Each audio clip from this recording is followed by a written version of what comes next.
What's going on, everybody? I didn't think I'd make a video today, but we found that fawn earlier. But I want to talk about this tree service wood that just kicked my ass today. You see behind me is Norway maple.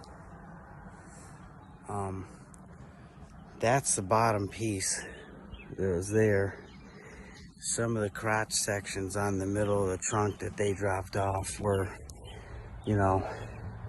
26 inches in diameter. I cut blocks in half. You can see where I ripped them. Because you're not splitting that by hand. I see these cute videos of these hot little things over there on the West Coast swinging these little axes into the straight grain wood, and I just chuckle. Good for them. We do split some straight grain stuff over here. Red oak that's straight grain and white oak split pretty good. But I kind of chuckle, like you're not. I cut that in half again, or I started to.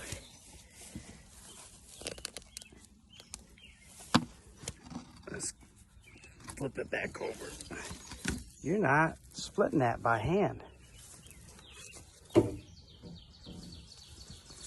It's a huge crotch. Got more of a crotch over here. That's gonna give the splitter a run for its money. 27 ton.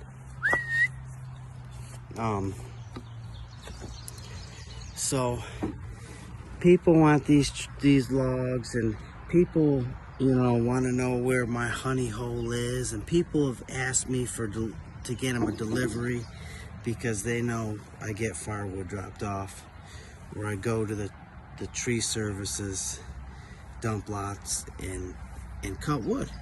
You know why? No one is equipped to handle this wood. That's why tree services have such a hard time. People think they want this wood and then they drop off pine.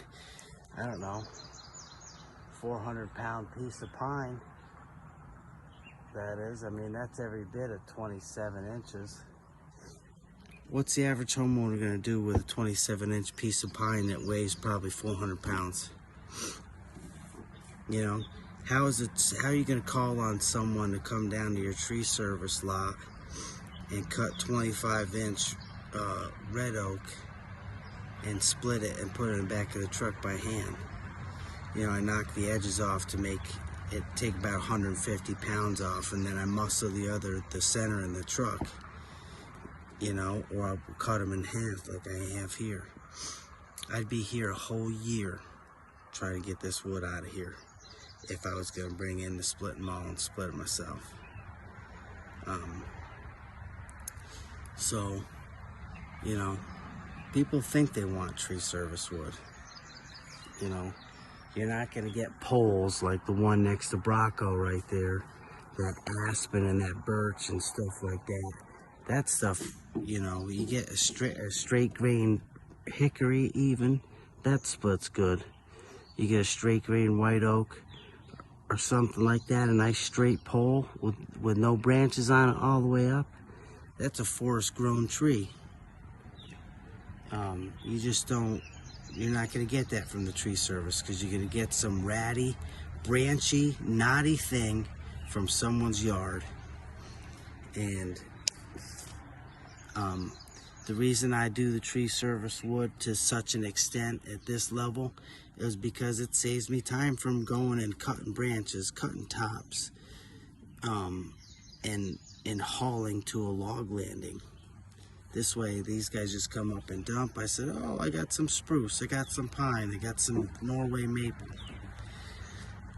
This is one piece of wood, about, maybe 7 foot long. So, do the math. That's one end of it, so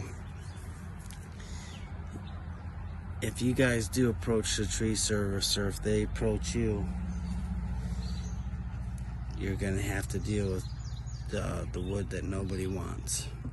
They got willow or cottonwood or stumps. So I guess you gotta know who you're dealing with. You might get garbage in your chips or human feces. Peace out. Just wanted a little rant about my friend that's in the tree world. Peace.